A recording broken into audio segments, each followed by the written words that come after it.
Chakan MIDC प्रमाणेच जगात IT park म्हणून ओळखलं जाणारं हिंजवडी या ठिकाणी आता अभियंता असतील IT आणि तिथले स्थानिक लोक रस्त्यावर उतरण्याचा त्यांनी इशारा दिलेला आहे। त्या ठिकाणी जे मूलभूत सुविधा आहेत ते देखील त्यांना मिळत नाही आणि त्यामुळे त्यांनी आता आक्रमक पवित्रा घेतलेला आहे।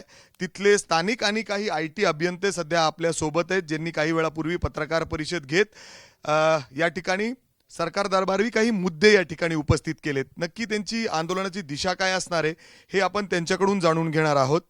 ज्या पद्धतीने चाकण MIDC साठी सरकार खडबडून जागं झालं, हिंजवडीसाठी जागं होईल आणि काय हालचाली सुरू आहेत सध्या? सध्या हिंजवडीमध्ये तर आपण इन्फ्रास्ट्रक्चरचं सगळं 12 वाजलेले पाहतोय। हिंजवडीच्या शेजारी असणारं म्हाळुंगे मान हायटेक सिटी जे आपण 9 वर्षापूर्वी उद्घाटन पाहिलं, तिथे पण म्हणजे अद्यापही 0% डेव्हलपमेंट आपल्याला पाहायला भेटते। 250 एकरचा पट्टा होता तो म्हाळुंगे हायटेक सिटीचा, जो IT ला जॉईनिंग असणारा पट्टा होता, जिथं हा देवेंद्र फडणवीस यांचा ड्रीम प्रोजेक्ट मानला जात होता। हा 9 वर्षामध्ये याचं जागा ॲक्विजिशन पण झालेलं नाही रोड वगैरेचं, आणि याच्यामध्ये फार मोठा रोड नाही, 18 किलोमीटरचा रोड आहे।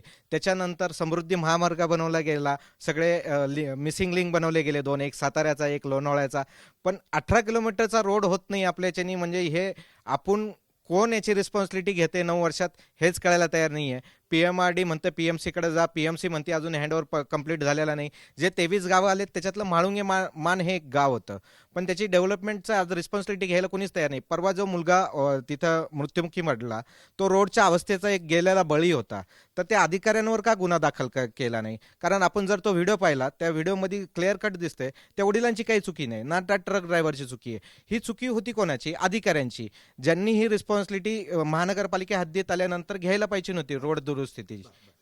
तर तिथे मला विचारायचं काय प्रश्न आहेत सध्या? म्हणजे तुम्ही सांगताय रस्त्यांची अवस्था बिकट आहे, अजून काय प्रश्न आहे? काय दररोज या समस्यांना तोंड द्यावं लागतं तुम्हाला? रस्ते सोडून जर आपण मुख्यतः बघितलं तर इथली ट्रॅफिक समस्या आहे हिंजेवडीतली। जे तुम्ही मॅरेटपासून येता फेज 1 पासून, तो रस्ता पूर्ण जाम असतो। सकाळी राधा चौकचा जर रस्ता तुम्ही बघितला बानेर म्हाळुंगे ह्या रोडचा, तर तो रस्ताही जाम असतो। ते सोडून जर तुम्ही उन्हाळ्यातल्या थोड्या भागात गेलात उन्हाळ्यामध्ये, तर त्या भागात आपल्याला लक्षात येतं की पाण्याची समस्या खूप भेडसावते तिथं। तर रेड वर्म्स असतील, हे रेड वर्म्स पाण्यामध्ये येतात, जे की शरीराला एकदम हानिकारक आहेत। तर याच्यामुळे बरेचसे केसेसही तिथं घडलेले आहेत। आणि प्रश्न जो होता म्हाळुंग्याच्या 11 वर्षीय मुलाचा, हा तिथला पहिला ॲक्सिडेंट नाही आहे। ह्या अगोदर जवळपास 8 ते 10 बळी त्याच रोडवर गेलेले आहेत। आणि हे केवळ प्रशासन, म्हणजे एवढं होऊन पण इथले महापौर असतील किंवा नगरसेवक असतील, कोणीही तिथं व्हिजिटला आलं नाही। प्रशासकीय अधिकारी तेव्हा आले जेव्हा आम्हाला तिथं आंदोलन करावं लागलं। 300 ते 400 लोक तिथं रस्त्यावर उतरतायत, आंदोलन करतायत, त्यावेळेस प्रशासन येतं। म्हणजे एवढे जीव जाऊनही प्रशासनाला कोणत्याही प्रकारची काळजी त्या भागात नाही आहे। तिथले काही काम करणारे दररोज, मैडम आप वहीं पे काम करते हो? हाँ हाँ, मैं वहीं पे काम करती हूँ, वहाँ पे रहती भी हूँ। क्या क्या फेस करना पड़ता है आपको? और इस तरीके से जैसे चाकन MIDC अब वहां से निकलने की बात की और फिर सरकार को कहीं जाग आई, और जिस तरीके से अब पूरी यंत्रणा काम में लगी है, हिंजोड़ी में वैसा कुछ हो रहा है? देखो मुझे नहीं पता कि हिंजवाड़ी में ऐसा कुछ हो रहा है नहीं हो रहा है, लेकिन अगर अभी तक गवर्नमेंट को ये नहीं लग रहा है कि हिंजवाड़ी में भी सेम इश्यूज आ सकते हैं, क्योंकि अभी नए कंपनीज तो कोई ज़्यादा आ नहीं रहे हैं, जो हैं वो भी शायद चले जाएंगे। Because daily as a commuter to the office also मुझे डेली फ्रस्ट्रेशन होता है रोड पे। डेली ही हम सोचते हैं कि यार कब ये सुधरेगा, कब ये डेवलप होगा, कब लोगों का सिविक सेंस जागेगा। बिकॉज रोड पे अगर आप चलाओगे तो अगर 4 लेन की रोड हो या 2 लेन की, एक लेन तो आपकी बस एनक्रोचमेंट की वजह से बंद रहती है, क्योंकि बहुत सारे कार्स पार्क्ड हुए रहते हैं। दूसरे साइड से तो कोई अलग डायरेक्शन में आने लगता है। तो ऑलरेडी हम लोग परेशान हैं कि वहाँ पे रोड इंफ्रा ठीक नहीं है, उसमें भी लोग अगर अलग डायरेक्शन से आ रहे हैं, मतलब एक्सीडेंट्स अवॉइड कैसे करेंगे? मतलब I just don't know, right? That is why हमें रोज़ ये फ्रस्ट्रेशन होता है रास्ते पे कि यार ये जो हमारी अवस्था है ये कब सुधरेगी। तुम्ही देखील तिथंच काम करता आणि काय प्रश्न मांडायला तुम्ही आलात आणि का होत नाहीये ते प्रश्न सॉल्व्ह? आता कसं आहे की मेन म्हणजे तिथला रस्त्याचा विषय आणि जागा अधिकरणाचा विषय। गेल्या वर्षी CM साहेबांनी आम्हाला कमिटमेंट दिली होती, नवीन प्रपोज रस्ते होते असे 5-6 मोठे रस्ते तिथे प्रपोज केले होते. त्यानंतर मिटिंग झाल्या, त्यानंतर दादांची व्हिजिट झाली, काही गोष्टी मार्गी लागतील असं वाटत होतं. त्यानंतर त्यांच्या अनफॉर्च्युनेट डेथनंतर पुन्हा कुठलीही गोष्ट पुढे सरकलेली नाही आहे. आणि आता सुद्धा आम्हाला त्यांनी एक ग्रुप बनवून दिला आहे, ज्यामध्ये आम्ही टाकलं, पॉटहोल्स टाकलं तर ते फिक्स करून देतात किंवा बाकीच्या जे छोट्या गोष्टी ते करून देतात. पण एखादा नवीन रस्ता आहे, प्रपोज रस्ता आहे, ते करण्यासाठी आम्हाला तिथं CM साहेबच लागणार आहेत. कारण का शेतकऱ्यांबरोबर तो विषय कलेक्टर साहेबांनी हाताळला पाहिजे, जागा देऊन मार्गी लागली पाहिजे, किंवा PWD मिनिस्टर पाहिजेत, किंवा MIDCचे मिनिस्टर पाहिजेत. आता MIDCच्या मिनिस्टरना आम्ही 2-3 वेळा रिक्वेस्ट केली तरी सुद्धा त्यांची व्हिजिट होत नाही. तुम्ही ज्यावेळी चाकणला येता तुम्हाला माहिती आहे ना, पुण्यामध्ये अजून कुठल्या इंडस्ट्रियल झोन्स आहेत, काय आहेत, तुम्ही अजूनही हिंजवडी IT पार्कला येत नाही. आता तुमचे रायव्हल्स आले तरी सुद्धा तुम्हाला जाग येत नाही. मग तुम्ही येणार कधी? किंवा दुसऱ्याला कोणाला तरी प्रभारी द्या, जे पुण्यामध्ये येऊन हिंजवडी IT पार्कचा विषय मार्गी लावतील. कारण का हा विषय गेल्या वर्षी पण आम्ही मांडला आणि त्यांच्यावर आम्ही ॲज अ टीम म्हणून आम्ही काम केलं पूर्ण वर्षभर. त्याच्यानंतरही अजून आमचे जे मेन विषय आहेत ते मार्गी लागलेले नाहीत.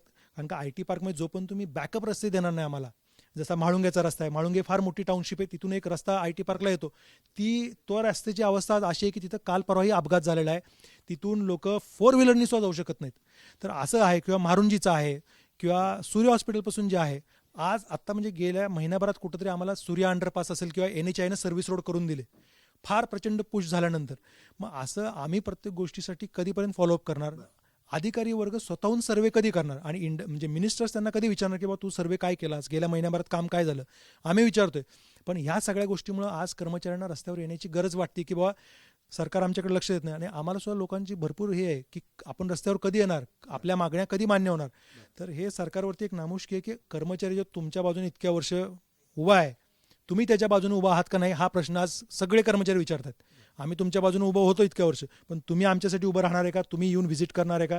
तुम्ही त्या गोष्टी बघणार आहेत का आणि मार्गी लावणार का? हा आमचा ते उभे राहत नाहीत म्हणूनच आंदोलनाची हाक दिली. ते उभे राहत नाहीत आणि त्यांची उदासीनता आम्हाला दिसते. एवढे सगळे अधिकारी असून सुद्धा जर तुम्हाला साधा रस्ता फिक्स करता येत नाही किंवा फुटपाथ बांधता येत नाहीत, तर मग आम्ही मागणी कुणाला मागायची? हा आमचा मेन प्रश्न आहे, म्हणून आम्ही आंदोलन करतोय. जसं त्यांनी मुद्दा मांडला की म्हणजे अर्थातच दिवंगत अजित पवार जेव्हा त्या ठिकाणी होते त्यांनी बैठका घेतल्या, पूर्ण हिंजवडी त्या परिसरात, मान सगळ्या परिसरात ते स्वतः फिरले आणि जिल्हाधिकारी असेल किंवा विभागीय आयुक्तांच्या अध्यक्षतेखाली त्यांनी कमिटी नेमली कामं सॉल्व्ह करण्यासाठी. पण त्याच्यानंतर काय झालं त्याचं पुढं आतापर्यंत? दादा त्यावेळेस आम्हाला आशा होती आणि बऱ्यापैकी रोड वगैरे सगळं अतिक्रमण हटवून त्यांनी प्रॉपरली रोड वगैरे काढलं होतं. पण जसं दादा गेले तसे आमची आशा परत ही झालेली, पुसली गेलेली. आणि काय झालं की परत अतिक्रमण तिथे यायला कोणी अधिकारी किंवा कोणी राजकीय तिथे यायला उदासीनता दाखवत आहे. त्यामुळे परत अतिक्रमण करायला लागले लोक परत. आणि आमचं एकच म्हणणं आहे की तुम्ही शेतकऱ्यांना त्यांचा जो योग्य मोबदला आहे ते देऊन टाका. कारण ते लाखो लोक आणि करोडो रुपये आम्ही जर टॅक्स भरत असेल, पण तुम्ही 1-2 किलोमीटरच्या रस्त्यासाठी शेतकऱ्यांनाही अडवू नका. त्यांना एक योग्य मोबदला देऊन आमच्यासाठी तुम्ही रस्ते व्यवस्थित करा. आमची एकदम बेसिक मागणी. तिथं जे ग्रामपंचायत आहे त्या ग्रामपंचायतची कॅपॅसिटी नाही की तुमचा कचरा प्रॉपरली करायचं, प्रोसेस करायचं. तुम्ही ग्रामपंचायतकडे गेलं की तुम्ही म्हणतात की आमची तेवढी कॅपॅसिटी नाही. मग ग्रामपंचायतकडून देतात कशाला? तुम्ही एक महानगरपालिका किंवा नगर परिषद काहीतरी एक संस्था ही करा की जेणेकरून आम्ही कोणाला तरी त्याला हे करू, प्रश्न विचारू. मूलभूत सुविधा देखील मिळत नाही आणि ही जगातील सगळ्यात मोठी कदाचित IT पार्क म्हणून ओळखलं जातं. आता सर तुम्ही कुठं काम करता आणि काय प्रश्न दररोज तुम्ही भेडसावतात तुम्हाला? मैं हिंजवाड़ी फेज़ 2 में रहता हूँ और मेरा खुद का कंपनी है, उधर ही काम करता हूँ. 22 साल से इधर हूँ और हिंजवाड़ी की हालत बद से बदतर होते हुए हमने देखी है. हिंजवाड़ी, मान, मारुंजी, अभी मालूंगे बड़ा होता जा रहा है, लेकिन फैसिलिटीज़ के मामले में एकदम पुअर होता जा रहा है. हम बात कर रहे हैं सिर्फ IT पार्क की नहीं, मैं वहाँ पे रहता भी हूँ. तो अभी आप देखो पिछले 10 सालों में 25-30 हज़ार वहाँ पे घर बन चुके हैं और अगले 5 साल में इतने ही और घर बन के मिलने भी वाले हैं. कैसे, मतलब कैसे हम लोग अभी ही चरमरा रही है सारी सिचुएशन. ट्रैफिक हो, पानी हो, रोड्स की हालत हो, बेसिक पानी नहीं है, टैंकर पे पूरा हम लोग का चलता है. इतना मेंटेनेंस हम भरते हैं, टैक्स भरते हैं, प्रॉपर्टी टैक्स अलग देते हैं, स्टैम्प ड्यूटी रजिस्ट्रेशन का अलग से, सब जो घर खरीद रहे हैं इतना करोड़ों रुपए सरकार को जा रहा है. तो सरकार हमको बेसिक सुविधाएं क्यों नहीं दे रही? ये एक बेसिक क्वेश्चन है और इसके लिए अभी सरकार काम नहीं कर रही. साल भर से लगे हुए हैं, कई सालों से लगे हुए हैं. पहले के HIA के प्रेसिडेंट तो अभी चल भी बसे हैं, तो भी मतलब हिंजवाड़ी की हालत नहीं सुधर रही है. तो अभी हम क्या करें?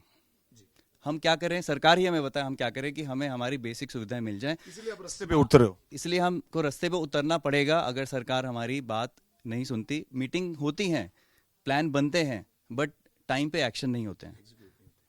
फॉलो भी हम करने को तैयार हैं। काम तो करने वाला कोई बने, कोई विल पावर तो दिखाए, कोई उसको कंटिन्यूअसली फॉलो करे, काम करके दिखाए। हम बोलते हैं smart city, smart city, smart city सिर्फ विजन बन के ही रह जाएगा। हम आईटी कंपनी में पूरी दुनिया में स्मार्ट सिटी बनाने के लिए सॉल्यूशंस दे रहे हैं। स्मार्ट लाइटिंग, स्मार्ट एवरीथिंग हम प्लेटफॉर्म बना के दे रहे हैं बाकी कंट्रीज को, और खुद हम खड्डे में रह रहे हैं। मतलब ये कहाँ की ये विडंबना है, मतलब ये क्या बोले अभी। अर्थातच सगळ्यात जास्त टॅक्स देखील ते भरतात, म्हणजे कोट्यवधी रुपयांचा टॅक्स हिंजवडी या सगळ्या कंपन्यांकडून त्या ठिकाणी सरकारला जात असतो. मॅडम, तुम्ही कुठं काम करता, तिथंच राहता आणि काय फेस करता दररोज, काय प्रॉब्लेम्स आहेत? आज अशी वेळ आली की तुम्हाला आंदोलन करायचं, रस्त्यावर उतरण्याची वेळ आली. मी हिंजवडीतच राहते आणि मागील 19 वर्षांपासून हिंजवडीतच काम करते. तर मी हिंजवडीतलं बरंच प्रोग्रेशन आणि आता सध्या डिग्रेडेशन हे दोन्ही बघितलेलं आहे. आपण बऱ्याच प्रमाणांवरती इन्फ्रावाईज प्रोग्रेस करतो. आपण मेट्रो आणलेली आहे वगैरे बरंच केलेलं आहे, पण रस्ते, जे मूलभूत सुविधा आहेत, रस्ते, पाणी आणि सेफ्टी, ते अजूनही आपण पूर्णपणे अचीव नाही करू शकलो. रस्त्यांवरचे खड्डे आता इतके सगळ्यांनी तुम्हाला सांगितलं आहे. मागील 2 वर्षात आपण 20पेक्षा जास्त तिथे मृत्यू बघितलेले आहेत, तिथे आणि जवळपासच्या एरियात. हे ग्रेव्ह कन्सर्न आहे. आणि पाणी, तिथे आम्ही ज्या सोसायटीत राहतो तिथे पिण्याचं पाणी आम्हाला विकत घ्यायला लागतं आणि वापरण्याच्या पाण्यासाठी आम्हाला टँकरवरती अवलंबून राहायला लागतं. चाकण सारखी परिस्थिती आहे, चाकण MIDC सारखी, म्हणजे चाकण MIDC तील कंपन्यांनी कठोर भूमिका घेतली. आता गावातील लोकांना IT अभियंत्यांना काही कठोर भूमिका घ्यावी लागते. आता सध्या यासाठीच आम्हाला अटेन्शन मिळण्यासाठी आणि आमच्या या ज्या मूलभूत सुविधा मिळाव्या आणि आमच्या मागण्यांवरती लक्ष द्यावं आणि त्यावरती अंमलबजावणी करावी आणि प्रत्येक जी डिमांड आहे त्याच्या पुढे एक प्लॅन करून त्याच्या पुढे एक डेट ठेवावी, सो दॅट त्याच्यावरती राईटफुली फॉलोअप होईल. येस. आणि एक कोणीतरी अधिकारी जे कॉमनली सगळ्या ग्रुपसोबत ॲक्ट करतील सायलोजमध्ये, कारण सगळे काम करतात जोपर्यंत पूर्ण महानगरपालिका होत नाही. तर हे आपल्याला आता सध्या इमिजिएट करणं गरजेचं आहे. मला विचारायचं आहे, म्हणजे तुम्ही मंत्र्यांना बोलत असताल, मुख्यमंत्र्यांपर्यंत गेला असाल, काही दखल घेतली जात नाही? नाही, दखल गेल्या वर्षी घेतली गेली. दखल घेतल्यानंतर त्यांनी एक कमिटी बनवून दिली, 2-3 मीटिंग झाल्या. पण जो विषय मार्गी लागला पाहिजे, म्हणजे ठोकपणे की बाबा हा रस्ता आम्ही तुम्हाला करून दिला, त्यांनी PMRDने आम्हाला एक विप्रोपासून मारुंजीपर्यंत एक रस्ता एका दिवसात करून दिला. लोक म्हणली गेले 10 वर्ष आम्ही थांबलो, तुम्ही एका दिवसात करून दिला. पुन्हा शेतकरी कोर्टात गेले. तर तो जो जागा अधिकरणाचा विषय होता तो गेल्या वर्षभरात सरकारने मार्गी लावायला पाहिजे. आणि आपण जसं चाकणचं बघतो की 20 कंपन्या बाहेर चालल्यात, पण IT पार्कमध्ये असं आहे की तुम्हाला दिसणार नाही कंपनी गेली का नाही गेली. म्हणजे इन्फोसिस तुम्हाला दिसेल, पण ती तेलंगणामध्ये तिथे 10,000 एम्प्लॉईज ॲड करतील, आपल्या इथे 1,000च करतील. त्यामुळे हे जे सरकारला माहीत नाही आहे की बाबा यांचं एक्सपान्शन किती होतं आहे, हा आढावा आपल्या IT मिनिस्टरकडे आहे का? IT मिनिस्टर कधी आपले आले का इथं? कधीही आलेले नाही आहेत. त्यांनी बसून कधीही डेटा काढला नाही की बाबा एखादी कंपनी पुण्यामध्ये किती एक्सपान्शन करते. किंवा पूर्वी आम्ही त्यांना रेड कार्पेट दिलं, ज्यावेळी ते स्ट्रगलिंगमध्ये होते त्यावेळी आम्ही त्यांना इथं स्थापन केलं. पण आज एक्सपान्शनचा ज्यावेळी काल येतोय त्यावेळी ते जेव्हा चेन्नईमध्ये जात आहेत, कोईमतूरमध्ये जात आहेत, तर हा सुद्धा डेटा आपल्याकडे नाही आहे. त्यामुळे जसं चाकणमध्ये दिसतंय 20 कंपन्या चालल्यात, पण इथं तुम्हाला कळणार नाही की तिकडं 10,000 वाढले आणि आपल्याकडे 1,000 वाढले. हे आपल्या महाराष्ट्राचं नुकसान होतंय मोठ्या प्रमाणात, केवळ इन्फ्रास्ट्रक्चर आणि कंपन्यांशी नसलेल्या कनेक्टमुळं. तुमच्या आंदोलनाचा काय, कशा पद्धतीने प्रोग्राम आहे, काय आणि कसं असणार आहे, कुठं असणार आहे? 6 तारखेला हिंजवडी फेज 1 मध्ये जे छत्रपती शिवाजी महाराजांचा पुतळा आहे तिथून आपलं आंदोलन चालू होईल. आणि तिथे एक फेरी काढून जे काय आमच्या सगळ्यांच्या मागण्या आहेत त्याचे बोर्ड घेऊन शांततेपूर्वक ते आंदोलन आहे. आम्ही तिथल्या सर्व हाऊसिंग सोसायट्यांना, सर्व तिथले फोरम्स, छोट्या मोठ्या युनियन्स जे काय आहेत, तर सगळ्यांना आम्ही विनंती केलेली आहे. त्यांनी ऑलरेडी आम्हाला पाठिंबा दिलेला आहे. काही पक्षांनी पण दिलेला आहे, शिवसेना आदित्य ठाकरेंनी पण दिलेला आहे. स्थानिकांना सुद्धा यायचं. स्थानिक पण म्हणतात की बाबा तुम्हाला जी अडचण आहे तीच आम्हाला आहे, तुम्ही येत असाल तर तुमच्यावर आम्ही आहोतच. त्यामुळे आमची पहिली मागणी तीच आहे की स्थानिकांना मोबदला आणि आम्हाला रस्ता, ह्या गोष्टी लवकरात लवकर सरकारने द्याव्या. अर्थात हे सगळे लोक इंजिनियर्स आहेत, स्थानिक आहेत हिंजवडीचे, जगात IT पार्क म्हणून ओळखले जाणारी हिंजवडी, आणि तिथं मूलभूत सुविधा देखील मिळत नाही. आणि इथल्या रहिवासी असतील, IT अभियंता असतील, रस्त्यावर उतरण्याची त्यांच्यावर वेळ आली आहे. पाठपुरावा ते सातत्याने करतायत, जगासाठी ते वेगवेगळे सॉफ्टवेअर्स बनवत आहेत, जग कशा पद्धतीने प्रगतशील होईल ह्याच्यासाठी ते प्रयत्न करतायत. मात्र ते स्वतः कशा पद्धतीने काय प्रश्नांना सामोरं जात आहेत त्यासाठी अक्षरशः त्यांना रस्त्यावर उतरण्याची वेळ आहे. आता तरी सरकार जागं होईल का? ज्या पद्धतीने चाकण MIDC साठी धावून आलं सरकार, हिंजवडीसाठी धावून येईल का? असा प्रश्न हिंजवडीकरांना आणि या आय टी अभियंत्यांना पडलाय. कॅमेरामॅन विजय राऊतसह मी मिकी घई, एबीपी माझा, पुणे. एबीपी माझा, उघडा डोळे बघा नीट.